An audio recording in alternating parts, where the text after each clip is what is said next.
Good Morning Business, French Tech. Notre French Tech ce matin, DNA Script. Thomas Hibert est avec nous. Bonjour, vous êtes cofondateur et président de DNA. On dit DNA Script. On dit DNA Script. Vous avez inventé l'imprimante à ADN et vous annoncez la signature d'un contrat avec le ministère des Armées, très intéressé par la technologie de synthèse enzymatique d'ADN. Très clairement, il faut m'expliquer de quoi on parle là. Expliquez-nous cette technologie.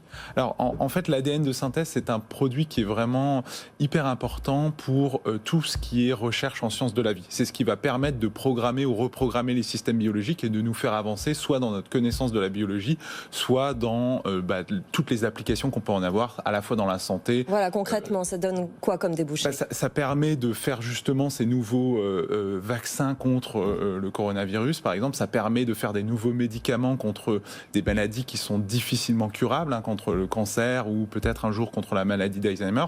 Ça permet aussi de faire des nouveaux matériaux. Par exemple, ça permet d'avoir accès à de la soie d'araignée, alors qu'on ne peut pas élever des araignées, c'est pas possible, mais on peut le faire par des voies de biotechnologie. Et pour ça, il faut beaucoup d'ADN de synthèse. D'où l'intérêt pour nous de développer ce type de produit pour faire en sorte que les chercheurs et les équipes de recherche en sciences de la vie aient accès à de l'ADN de synthèse facilement et directement dans leur laboratoire.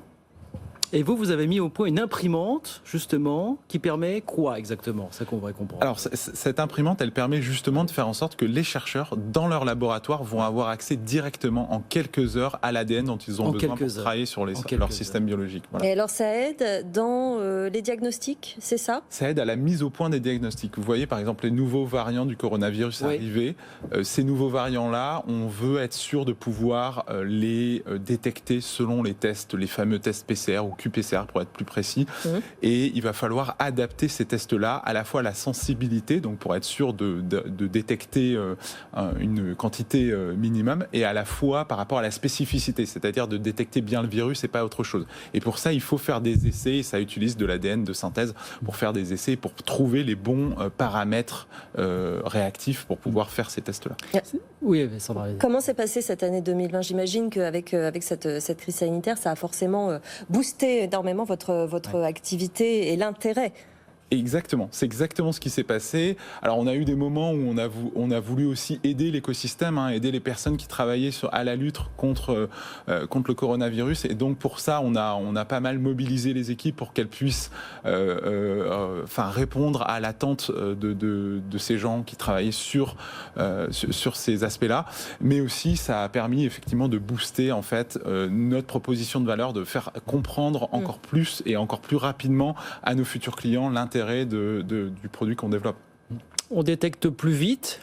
Les applications d'après, vous y réfléchissez déjà, concrètement? Alors, les applications d'après, oui, c'est effectivement, on a même déjà un contrat dessus, cette fois avec le gouvernement américain. Ce sont des applications de stockage de données informatiques dans l'ADN.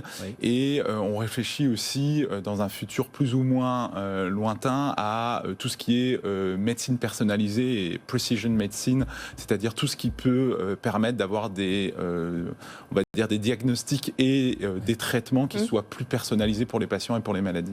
Là, au jour d'aujourd'hui, vous avez vendu combien d'imprimantes et votre objectif d'ici un an, par exemple, c'est quoi? Alors, on ne communique pas de façon précise sur ces chiffres-là parce qu'on est encore vraiment en phase de ramp-up commercial, et puis il y a beaucoup de compétition, mais on en a prévendu en fait un certain nombre, et c'est ça qui qui sont vos clients concrètement alors? Ça, alors nos clients, ça va être des équipes de recherche à la fois académiques et industrielles. Ça peut être des grands laboratoires pharmaceutiques. Vous avez travaillé avec l'Institut Pasteur, par exemple, aussi?